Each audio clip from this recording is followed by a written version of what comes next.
Choqué. Sur ce plateau, nous a rejoint Claude Fournier. Bonsoir. Merci d'être avec nous. Vous sortez un livre qui s'appelle Ligne brisée, quand la vie reprend ses droits. Un livre qui sort chez Michel Lafon. Alors, vous êtes producteur, vous avez lancé de très nombreux artistes et vous avez eu tout à coup envie de faire un livre qui raconte un peu les coulisses de ce métier, surtout vous, votre parcours dans ce métier, un parcours qui a failli vous coûter la vie. On va essayer de comprendre pourquoi. Tout d'abord, comment on devient producteur? C'est vrai que c'est des choses qui peuvent surprendre un peu les gens. C'est un peu les hasards ou c'est une volonté d'aller vers le showbiz? C'est une volonté d'aller vers le showbiz. Les paillettes vous plaisaient? Voilà, les paillettes me plaisaient, les paillettes et le reste. Et effectivement, à 12-13 ans, j'avais décidé que je serais producteur, ou en tout cas, je serais un homme de l'ombre du spectacle, puisque j'apprenais les pochettes de disques, les d'autres pochettes de disques par cœur, et non pas les devants de pochettes de disques.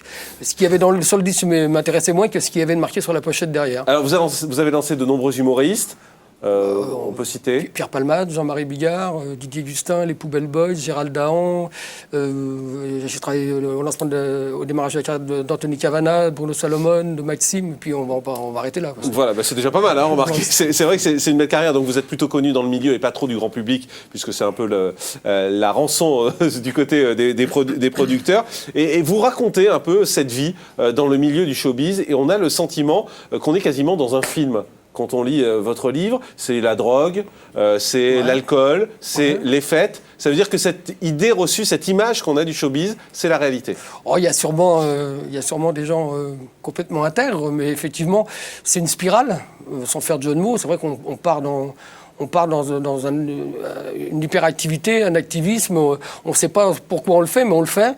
Et puis chaque jour ou chaque succès ou chaque échec fait qu'on a envie d'aller plus loin, mais on ne prend jamais le temps de réfléchir, on ne prend jamais le temps de se poser, on ne prend jamais le temps de prendre le temps.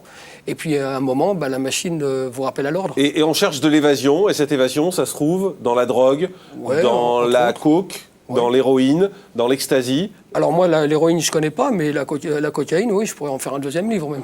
Ouais. Enfin, je connaissais. Vous connaissiez, voilà. Vous connaissiez, on tombe là-dedans, comment par hasard? Oh, c'est l'appel du cœur, l'appel du cri. On ne s'en rend même pas compte, ça vient tout doucement. Moi, je me suis fait piéger comme un con. Ouais. Mais là, je le dis, franchement, je me trouvais au festival de Cannes.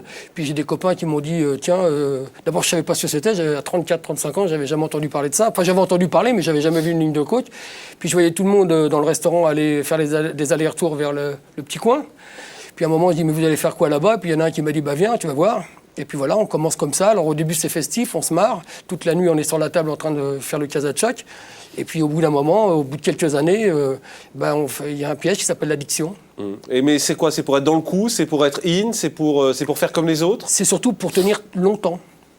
C'est dormir 3-4 heures par nuit, se coucher très tard, se lever tôt. Mais est-ce que ça permet aussi d'être intégré dans un certain milieu où la coke est la règle, et voilà, et si on n'en prend pas, on est un peu décalé parce qu'on est fatigué quand c'est 2 heures du matin, et puis que les autres continuent à faire la fête? Quand c'est 8 heures du matin. Oui, quand c'est 8 heures. Non, mais oui, c'est un piège. Et puis c'est parce qu'on est avec des gens qu'on aime, et puis ils sont là-dedans, alors on les suit. Non, on rentre dans une histoire qui n'est pas forcément d'ailleurs son histoire, mais c'est aussi le résultat sûrement de problèmes qu'on a au fond de soi-même. De toute façon, c'est encore quelque chose qui fait qu'on prend ça pour éviter de penser à ce qu'on n'a pas envie de penser. Mais est-ce que le showbiz, c'est vraiment ça? Est-ce que c'est vraiment cette drogue? Est-ce que c'est vraiment ça, honnêtement? Je ne peux pas parler au nom du showbiz. Mais vous les connaissez, vous les avez vus, vous les avez fréquentés. Oui. Si on parle du livre, il y a même un moment où je parle de mes 40 ans, où effectivement, il y avait un endroit pour se poudrer et puis un endroit pour aller se satisfaire. Et il y avait plus de monde qui allait se poudrer, qui allait à l'endroit pour se poudrer. C'est vrai, c'est l'image que j'ai du showbiz, mais c'est un peu une image d'Épinal, mais en même temps... C'est pour ça que c'est intéressant de savoir que c'est quand même la réalité. C'est ma réalité. Oui. C'est ma réalité. Je peux pas. Je vais me faire insulter par tout le monde dans le métier, mais je peux pas. Je suis pas sûr que des gens avec qui j'ai travaillé, avec qui nous avons travaillé, d'ailleurs Jean-Marc, je suis pas sûr que ces gens-là soient dans le même délire. Ouais, c'est clair. Alors, qu'est-ce qui vous a fait comprendre que vous étiez accro? D'abord, c'est la fin de ma collaboration avec Gérard Louvain à TF1 et Glem au bout de 10 ans. C'est-à-dire 10-12 heures de travail par jour, 14 heures, 6 à 7 jours par semaine, pendant 10 ans, sans jamais prendre le temps de prendre le temps. Et puis, dans ces maisons-là, on part très vite. On arrive à 10h, à 10h02, on est parti. Ouais. Et un coursier vous ramène vos affaires. Et avec un chèque d'ailleurs qui fait qu'on ne vous humilie pas. Et donc je suis parti très très vite et je me suis ennuyé très très vite. Et là, à ce moment-là, il faut bien s'occuper. Guy Lagache, ça vous surprend, ce regard sur le showbiz, cette expérience? Ouais, enfin, j'imagine. Enfin, c'est un milieu forcément où on sort beaucoup, où effectivement il y a une activité de jour et de nuit, donc à un moment donné il faut tenir. Vous en sentez loin, vous, de cet univers? Ah ouais, très loin, parce que justement, enfin, moi je pense qu'il est très important de garder une vie très équilibrée pour pouvoir continuer à bosser, en tout cas à la télévision. Après, quand on est journaliste, c'est encore autre chose. C'est différent. C'est totalement Mathieu. différent. Le livre est très très noir et on voit que de la drogue vous passez à la dépression et de la dépression à la tentative de suicide. Ouais, c'est ça ça, ce qui est dans le livre tout quand à même. fait. Et tout ça, ça part vraiment des 34-35 ans et du début de la coke. C'est ça. Hein. Non, mais c'est un piège. C'est vraiment un piège. Il faut vraiment pas y aller, quoi. Il y a une scène dans le bouquin où vous racontez comment vous êtes tenté de vous suicider qui est quand même...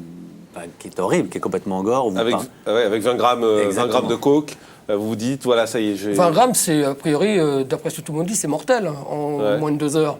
Mais j'ai eu du bol ce jour-là, on m'a vendu de la merde.